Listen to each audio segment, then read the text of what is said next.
situation at, at Live and Well. I saw very dedicated individuals who are highly creative, that honor each other, despite the fact that they yell at each other a lot. There's still a respect piece if you watch closely. They use best practices beyond belief. Their skill set, the painting and the welding and the overall design is truly best practices. They have tremendously high standards. If it's not perfect, it's not rolling out of the shop. They're highly accountable for themselves. They support each other, although not always obvious. They give themselves permission to try new things, and they truly celebrate their accomplishments. I didn't catch that the first time around, but I sort of became a bit addicted to the program as I began to look at it more deeply in terms of organization and systems and business as an enterprise. Quite an interesting model. So I layer that out to teaching staff sometimes and say, hey teachers, let's think about your teacher's lounge. How passionate are we? How much authenticity do we have going on? How dedicated are we as a staff? Are we very creative in our work? Do we honor each other's work? How much are the best practices are we using, et cetera, et cetera? People usually don't like me from that point forward because I've gotten too close to a nerd or multiple nerds. But when we look at the struggles that we're having in the classroom and why the enterprise program and convergence programs and first robotics and those sort of things are so absolutely critical to keep going and doing, it's because we want kids to come out of school that are like this, that have this, that your team, in fact, your group, your enterprise is demonstrating this even though around them we may not be seeing that. Critical attributes, I think, to a successful enterprise. This is some of the stuff that they build if you have no familiarity with the motorcycle boys or Orange County jumpers. These are all custom built bikes. And all of them are this amazing. Now my buddy Hank, who loved these guys, I was at the rest area on I-75 at 4 Mile Road, just south of Grayling, for those of you who know where that is.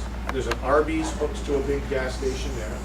And I went up to the counter, I bought myself a refreshment for the ride, and I looked down and there were t-shirts.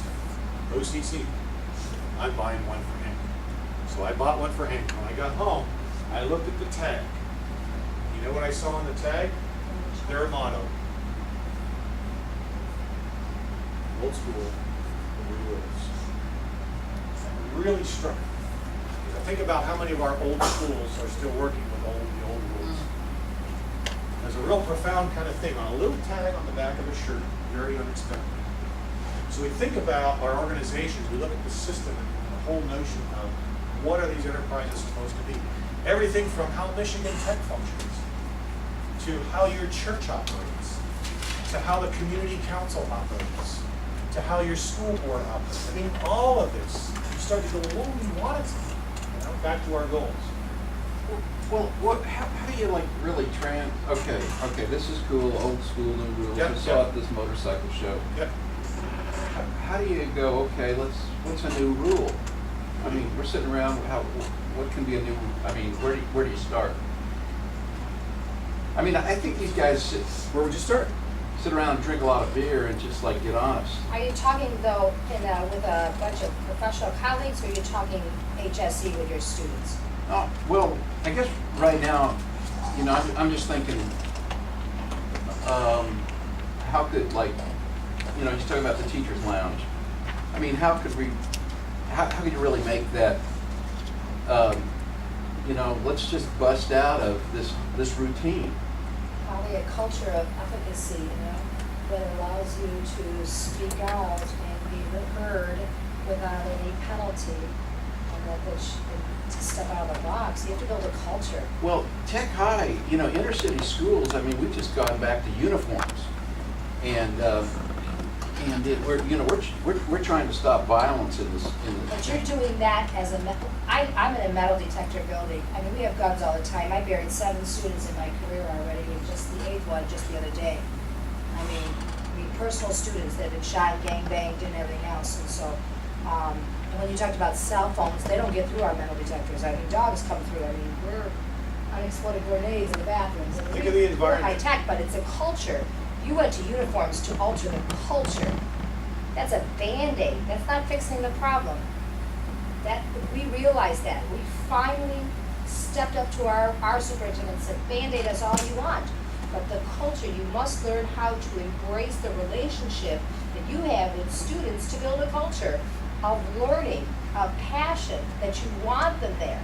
We're constantly pointing out their deficits and never pointing out their positive. And I'll tell you, you can find positive in any child. If I Let could me do it. pinball on that one to go. I'll tell you your first robotics issue questions with that, because Dean Kamen, interestingly, I had a chance to work with him down in Columbus a number of years ago, and he was speaking to the Chamber of Commerce of Columbus. And one of the things that he said, which struck me profoundly, he said, "Ladies and gentlemen, you have to realize that we don't really have much of an education crisis. What we have is a cultural crisis That's in right. this country." And he said, because you have to realize that you get what you celebrate. You get what you celebrate. So if you don't believe me, just look around. Become sensitized to our society, our culture, our media, and if you look at what's promoted, extending that further, into what's in the world of the kids and in the world of our society and the world of our neighborhoods. I've been doing some little partial research of my own for the last several years. I was in front of those teachers, those pre-service teachers at Central Michigan University. There were 525 teachers, about to be teachers, in the auditorium. 8 different universities were there. And in part of my presentation, I asked, I said, I'm curious. I said, I don't watch a lot of television. I would imagine in this room, 525 young people, a pretty fair amount of television gets watched in any given week. And the diversity and the depth of that television is probably pretty decent. I'm curious, if any of you out there in the crowds today could tell me, do you know of any television show on TV right now, or even in the last couple of years, that you have seen and watched that in any way, shape, or form honors teaching or honors school principals? And if you know of a show, could you raise your hand and tell me so that I can watch it? Because I'd like to see it.